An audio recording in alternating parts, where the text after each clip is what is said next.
Tahukah Anda, otak merupakan bagian tubuh yang paling penting bagi manusia? Sekarang angkat tangan Anda dan letakkan pada dahi. Tepat di situ, ada bagian otak yang paling istimewa. Bagian itu disebut prefrontal cortex, atau disingkat PFC. Menurut peneliti otak Jordan Grafman, PFC ini hanya ada pada otak manusia, sehingga membedakan kita dengan binatang. Bagian ini diciptakan dan dirancang khusus oleh Tuhan, supaya manusia mampu memilih dan memiliki etika.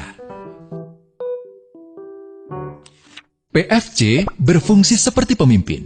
Ia bertanggung jawab untuk berkonsentrasi, memahami benar dan salah, mengendalikan diri, menunda kepuasan, berpikir kritis, dan merencanakan masa depan. PFC adalah pusat pertimbangan dan pengambilan keputusan. PFC inilah yang membentuk kepribadian dan perilaku sosial. Sayangnya, PFC adalah bagian otak yang paling mudah mengalami kerusakan. Jika PFC rusak, maka kepribadian orang bisa berubah.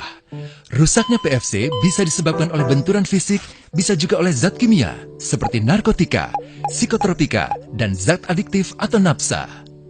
Dan ternyata, penyebab paling merusak juga pornografi, yang disebut narkolema, narkotika lewat mata. Bagaimana pornografi mempengaruhi otak dan pikiran kita? Adi, remaja 12 tahun, melihat gambar di TV yang menjurus ke porno. Awalnya, ia merasa kaget dan jijik. Ini karena sistem limbik di otak Adi menjadi aktif. Sistem limbik mengatur emosi juga keinginan makan, minum, dan berhubungan seksual. Sistem limbik ini kemudian mengaktifkan zat kimia otak bernama dopamin. Dopamin memberi rasa senang, penasaran, sekaligus kecanduan. Zat ini juga aktif jika orang mengkonsumsi nafsa. Oleh karena itu, sifat candu pornografi sama dengan sifat candu nafsa. Otak akan mengingat apa yang membuat Adi senang dan bagaimana ia memperolehnya. Jika Adi mendapatkan pembinaan akhlak, etika yang baik, dan patuh pada norma sosial, dorongan melihat pornografi, meskipun menyenangkan, akan ia abaikan. Namun karena hal itu tidak ada pada diri Adi, ketika ia sedang merasa bosan dan ingin mencari kesenangan, otak akan mendorongnya agar melihat pornografi lagi. Namun lama-lama, Adi bosan melihat jenis gambar yang sama, dan butuh yang lebih porno untuk memicu rasa senang. Sekarang, dengan internet, pornografi menjadi jauh lebih mudah didapat. Pertama, Adi membuka internet dan tidak sengaja melihat gambar yang menjurus ke porno.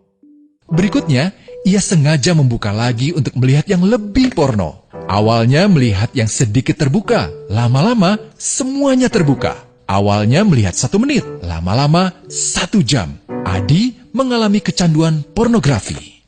Bagaimana kerusakan PFC akibat kecanduan pornografi? Secara alamiah, dopamin dialirkan dari sistem limbik ke PFC. Orang yang kecanduan pornografi akan mengalirkan dopamin secara berlebihan, sehingga membanjiri PFC.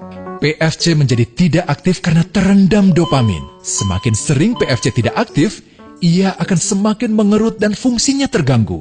Sistem limbik justru akan berkembang semakin besar karena terus mengaktifkan dopamin, sehingga Adi cenderung untuk terus mencari kesenangan tanpa takut atas akibatnya. Jika tidak ditangani segera, Adi berpeluang besar menjadi pelanggan pornografi seumur hidup dan mengalami kerusakan otak di bagian PFC. Awalnya, ia akan kehilangan konsentrasi, penurunan kemampuan menimbang benar dan salah, serta berkurangnya kemampuan mengambil keputusan. Lama-lama, besar kemungkinan ia akan melakukan masturbasi, oral seks, hubungan seksual suka sama suka, dan mudah berganti-ganti pasangan seksual. Pernikahan dianggap tidak penting, pasangan dianggap hanya sebagai objek seksual semata, cenderung merendahkan derajat dan kehormatan lawan jenis. Selera hubungan seksualnya pun tidak sehat dan seenaknya, kasar sampai tega memperkosa. Manusia jadi tidak ada bedanya dengan binatang. Inilah dampak yang terjadi akibat kerusakan PFC.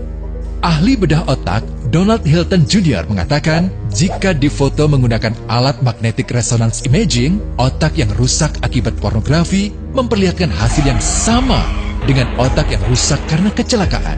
Ia juga mengatakan, Berbeda dengan dampak nafsa yang merusak otak di 3 bagian, pecandu pornografi yang sudah melakukan hubungan seks dengan anak-anak mengalami kerusakan otak di 5 bagian. Terbukti, pornografi pada anak lebih bersifat merusak karena PFC belum matang dengan sempurna. Tapi untungnya, otak anak yang belum sempurna ini masih mudah dibentuk.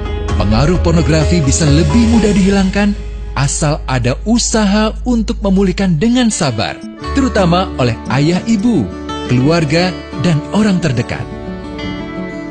Pelajari bagaimana mencegah dan menangani anak yang terkena pornografi. Mari lindungi generasi kita dari bencana pornografi dan kejahatan seksual.